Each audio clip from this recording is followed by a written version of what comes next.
Olá, seja muito bem-vindo mais uma vez ao Papo Online.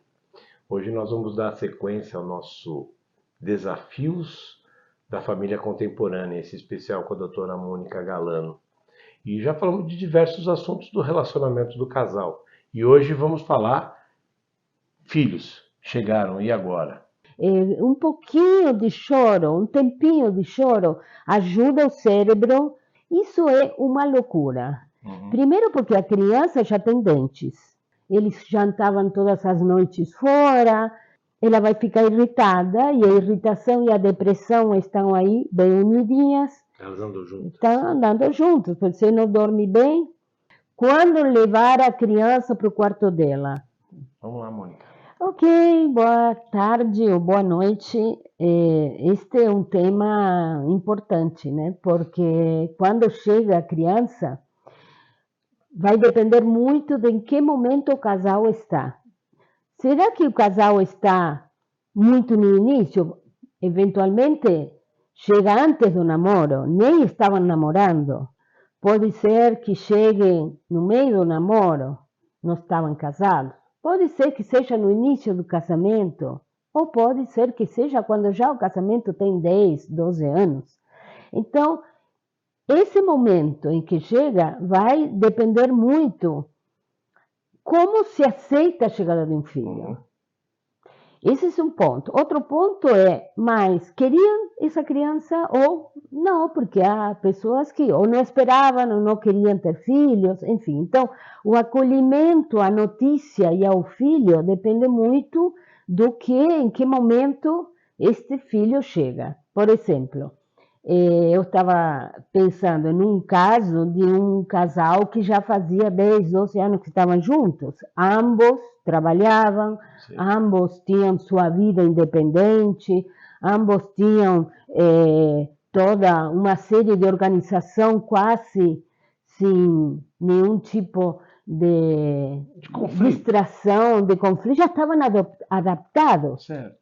Bom, aí chega a notícia, tá? Receberam a notícia com felicidade, porque por volta dos 40, 45, não esperava, mas tudo bem. Só que era um casal que tinha um hábito de casal solteiro, ou seja, na geladeira não tinha nada, uma faxineira ia uma vez por semana, eles jantavam todas as noites fora, eles no final de semana podiam estar em casa ou viajar, ter amigos, enfim. Conclusão, a chegada de um filho, já sabemos que desorganiza tudo isso, né? Mas sempre por causa de... Eu sempre digo que quando você tem um filho, ele te obriga a entrar na sociedade. Por quê? Antes disso, você pode ter uma vida do mais livre, você pode, ser brinco, ficar pelado na sua casa, se tiver cortinas não tem problema, você pode ir dormir às 3 da manhã ficando vendo Netflix todo o tempo, não tem problema nenhum. A questão é que quando chega um filho, tudo isso vai mudar. E se você insistir, muitos dizem, não, nada vai mudar. Enquanto mais insistem que nada vai mudar, mais problemas traz. Porque a criança, obviamente, te traz não só um pão debaixo do braço, senão um monte de obrigações e questões. Ela vira tudo do avesso. Vira tudo. Mas tem gente que se resiste, sabe? Tem gente que diz, não, nada vai mudar, imagina, ele que vai ter que se adaptar a nós. Mas isso você diz o casal ou é sempre um ou a maioria Às vezes é um, às vezes é dois, às vezes são os dois, né? Quando é só um, aí piora, né? Porque imagina, se a mãe decide. Mas, em geral, quando um não quer mudar, é o homem, porque a mulher, em geral, pelo próprio fato de que carrega a criança, ela vai se adaptar, né? ela vai mudando o corpo, ela vai se conscientizando desta mudança, porque se o corpo muda, então... ela está sentindo na pele. Ela sente isso. Os hormônios também, né? Também. Sem dúvida nenhuma, né? Em termos gerais, porque é óbvio que também tem gente, e aí a gente poderia falar de certos eventos mais patológicos, ter uma depressão pós-parto, que também é uma coisa mais ou menos comum, né? Também por uma questão hormonal, né? Então, Sim, ela está com aqueles hormônios carregados, nasce a criança Nasce a criança, pum, né? cai os hormônios de uma vez, aquilo... Pois é, então isso também acontece, tem que ver como foi, às vezes há gravidezes que são muito tranquilas, há outras gravidezes que são mais problemáticas, né? Com mais enjoo, com mais mal-estar, enfim. Dor nas costas. Não, pois é, sobretudo no final, né? Então, o filho é um evento que vai ser, e aí de novo, nos extremos, muito maravilhoso ou muito ruim, dependendo de quanto que as pessoas estão preparadas ou querendo esse evento, né? Então, eu brinco, eu criei mais ou menos um grau de poder pronosticar em relação ao estresse que causa o tema. E então, o tema, por exemplo, de estresse, o grau de estresse é o seguinte, pode ser que o evento, filho, seja muito legal, então você significa isto como uma coisa boa, mas você tem que ter recursos, e esses recursos são recursos tanto dinheiro, tempo, um apoio, você precisa ter uma família ou empregado, se os dois trabalham, por exemplo, sim, tem que ter o que vai acontecer? Quem vai momento ficar? Que você está ausente, né? E se vai dar de mamar até quando? Sim. Isso muda. Por exemplo, tem mulheres agora, antigamente digo assim, 20, 30 anos atrás, se você dava 6 meses de mamar, estava bem, estava dentro do esperado, do padrão e do que o médico aconselhava. Agora tem toda uma nova leitura que diz que tem que dar 2 anos, 3 anos. Isso é uma loucura. Primeiro porque a criança já tem dentes. Então já há um certo incômodo em dar de mamar. Já é mais dolorido, pode, né? Depois que a criança já fala, então ela é capaz de te pedir isso em qualquer lugar. E você, se não sabe como lidar com isso, né? Pode passar uma situação constrangedora, no mínimo, dependendo. Depois, outra coisa, quanto mais tempo você dá de mamar, se você tem uma boa saúde e a criança, durante 6 meses, mamou, então, todas as, digamos, vacinas e todas as coisas de imunologia já passaram da mãe para o filho. E não precisa estar 2, 3 anos. Isso, a gente agora, olhando o que acontece, percebe que atrasa a autonomia da criança. A criança fica, e depois assim, a criança se mama à noite, você não dorme bem. A mulher trabalha. Não tem como fazer. Não tem. E aí não dorme bem, se a mulher não dorme bem, ela vai ficar irritada, e a irritação e a depressão estão aí bem unidinhas. Elas andam juntas. Estão andando juntas. Você não dorme bem, você se irrita. Se você se irrita, para você segurar a irritação, muitas vezes você se deprime. Então, não é, tudo teria que ter um tempo da criança estar nessa fase que chamamos fase de nutrição, no qual você nutre, você dá leite, você dá papinha, enfim, né? Seria uma das nossas obrigações como pais, né? Perfeito. Uma pergunta? Você ia fazer? Não, né? Vamos lá. Bom, então vamos lá. Então imagina esta situação, né, que chega a criança e como os pais vão lidar com essa chegada. E vamos torcer para que a criança chegue com boa saúde. Perfeito. Porque estou falando sempre de uma criança que chegou com boa saúde, coisa que às vezes a criança tem alguma pequena ou grande complicação de saúde. E aí, o que vai acontecer? Bom, o que vai acontecer é que a mãe, isso é em 90% dos casos, vai ter que deixar de trabalhar ou de cuidar da sua empresa, do que fazia antes, porque vai ter que... Eu já tive um caso de um casal com 2 gêmeos, os 2 com problemas do paladar, que se chama fenda palatina, né? Fenda palatina, então os 2... Lábios leporinos também. Lábios leporinos, exato. E aí, o que aconteceu? Eles precisavam de intervenções, era difícil dar de mamadeira. Porque entra pelo nariz, olha, era uma situação... ela trabalhava, era funcionária do Estado, ele também. Bom, se passaram 2 anos, ela sempre cuidando. Quando era a época de fazer, porque não era imediatamente que podiam operar, teve que Tem que ter amadurecimento da da criança e tal. Bom, ela ficou cuidando, enquanto isso ele foi subindo na sua escala de funcionalismo, né? Ele fez um mestrado e foi subindo. E então a distância entre a vida dela doméstica, cuidando das crianças, e a vida dele, que era uma pessoa acadêmica, que estudava, começou a fazer muita diferença entre o casal. Se afastaram demais. Se afastaram demais. Então, por isso digo, bom, se a criança sai bem com boa saúde, ainda assim vai ter desafios. Mas se tiver algum problema de saúde, o desafio é muito para a mulher, né? É muito para a mulher. Falei de recursos. Quais são os recursos? Bom, recursos é uma coisa que agora é mais difícil, que é a questão da família. A família de origem de cada um, que muitas vezes não está por perto, né? E então há uma grande necessidade de apoio, com saúde e sem saúde. Sim. Né? Aqueles primeiros dias da criança, quando ela recém-nascida, que a sogra, a mãe da moça, da pessoa que teve a criança, né? Ela precisa ajudar, precisa ter alguém da família para até ensinar ela os processos, né?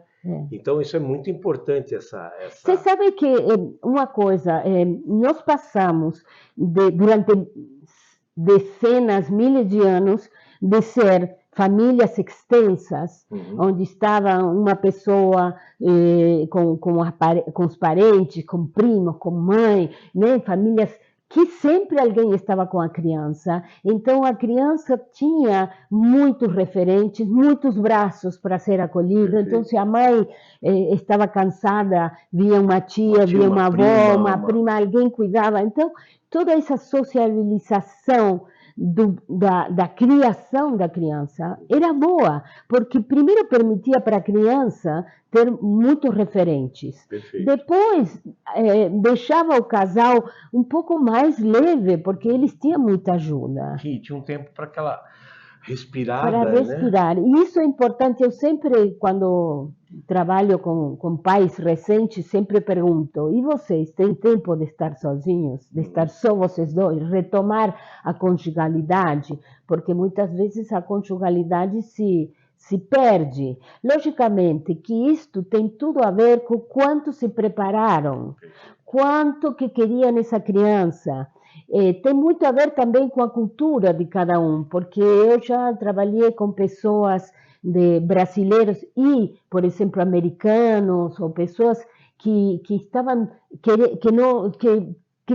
se criaram sem empregados, sem famílias por perto. Estou falando há pouco tempo, não? Há 50 anos atrás, mas agora. Então, muitas vezes, por exemplo, o homem, ele está sabendo, né, de que vai ter essa situação. Perfeito. E então ele tranquilamente também não vai dar de mamar, mas vai dar leite, vai dar mamadeira, vai trocar. E essa nova conjuntura do homem ajudando já ajuda quando não há famílias por perto, ou quando não há empregados, porque também a ideia de, bom, mas se contrata uma babá, se contrata 2 babás, tem gente, eu já peguei, por exemplo, de pessoas que tinham 1, 2 babás, e ainda, isso não é uma grande resolução, porque você tem que lidar com as pessoas. Sim, você tem que resolver os problemas da criança e também das babás, porque as babás são pessoas e elas têm os seus problemas também. Elas têm seus dias que podem ir, um dia que faltou e tal. Então, estamos pensando ainda, quando eu falo desafio de um casal com filhos, estou falando inicialmente bebês, né? Depois vamos vendo outros desafios, não? Inicialmente o desafio é esse. Mas a gente tem aquela versão também que muita gente acaba de ter o filho e por causa do cansaço, acaba, principalmente acho que o latino, né? Ele acaba trazendo a criança para o quarto, para o meio da cama do casal, né? E aí a criança está com 5 anos e continua no meio. Isso é um terror, né, para a relação.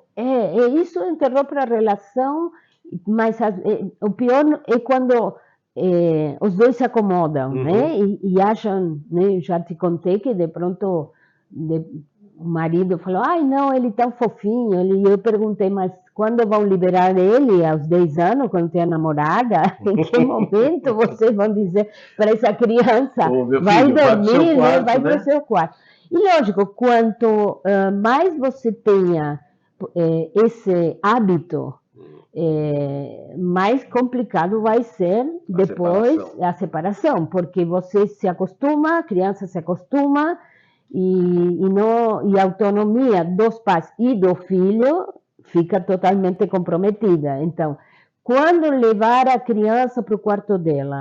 Bom, a partir do 3, 4, 5 meses, depende de quanto você pode. Eu diria, mais do que a criança, quem vai comandar isso são os pais. Porque a criança ficar sozinha também um pouco no quarto dela, também ela aprende que Ela aprende. não é porque ela chorou que tem que vir alguém correndo, acho que ela começa a lidar com o mundo em volta dela. Estou correto nisso? Corretíssimo, porque alguma vez eu comentei que um pouquinho de choro, um tempinho de choro, ajuda o cérebro, né, a fazer diferenciações, e, portanto, um pouco de choro, não estou dizendo deixá-lo chorar 1 hora, mas você deixar 5, 10 minutos chorando, ajuda ao cérebro a fazer conexões, porque é como se dissesse, tem que pensar, tem que fazer conexões, tem que ir criando até, né, uma certa fantasia, uma certa tolerância até a frustração e a espera. Então, tem mais, por exemplo, que nem deixa a criança chorar e já diz, é hora de mamar, vai dar, e dá mamadeira, ou mama, enfim. Não deixa a criança sentir o desejo, né? Então, há que deixar a criança. Não estou dizendo, por favor, gente, deixar a criança meia hora chorando, mas 5 minutos, 10, o que você aguentar, porque aí, né, por exemplo, colocar a criança no seu berço, né, não estar o tempo todo com a criança. Lógico que há momentos quando a criança está trocando, estão saindo os dentes, a gente já sabe que tem que ter paciência. Que é um momento dolorido. É um momento dolorido, a criança vai ficar mais intolerante porque está doendo, e aí o próprio pediatra... Demais, dá enjoo, dá todo esse... E o pediatra já vai, né? Mas isso é passageiro, isso vai durar, isso, né? E esse é só o primeiro problema, né? Só o primeiro problema, né?